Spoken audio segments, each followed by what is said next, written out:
So our main objective is to go through these 6 applications for propositional logic. The first will be, how can we use the concept here to translate English to propositional logic, English sentences? It seems like this is a one sentences, and it's a one sentence because it's one period, but it's not in atomic state or stage. We need to reduce it to the lowest unit of a sentences. So this will be, if I go to arrays, that will be 1. So after I identify this, then I will represent, if I go to arrays, to a proportion, in this case, we represent it to a variable P, or propositional variable P, or the A, C, and F, to represent respectively. First, we can see the sentences here. You can access the internet from campus. Then you are a computer science major.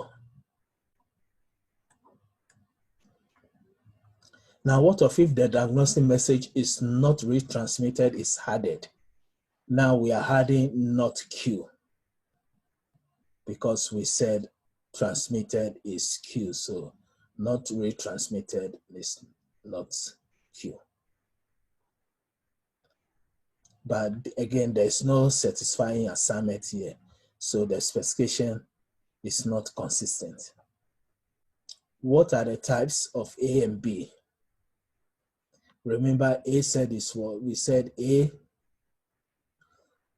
says B is a knight, and also B says the two of us are of opposite types.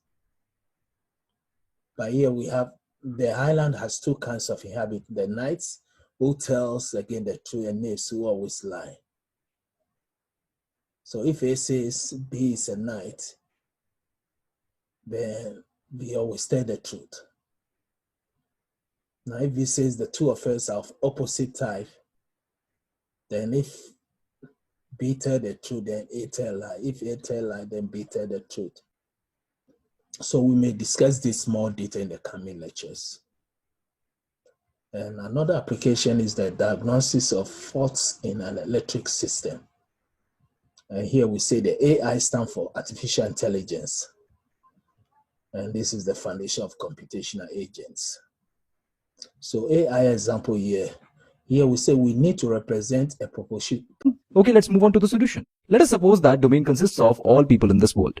And let us suppose fx denotes x is my friend and px denotes x is perfect. Okay, so here fx denotes x is my friend and px denotes x is perfect. So none of my friends are perfect can be translated to, for all x, fx implies not of px. Isn't that so? We can easily write this statement, because here we are talking about none of my friends are perfect. That means my all friends are not perfect. Right? So here this is for all x. Of course, for all quantifier will come into picture. We are talking about all the people in this world. That is why implication is required, because here I have to select my friends, right? So if x is my friend, then x is not perfect. That is what the statement means. So for all people in this world, if x is my friend, then x is not perfect. Now here we can write this as not of fx or not of px, because here we can easily convert this p implies q form to not of p or q. So here we can write not of fx or not of px.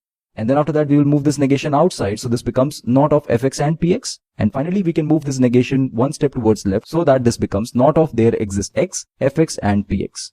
You can see over here that option D is straight away the correct option. That is not of there exists x, fx and px. It says that it is not the case that there is some of my friend who is perfect.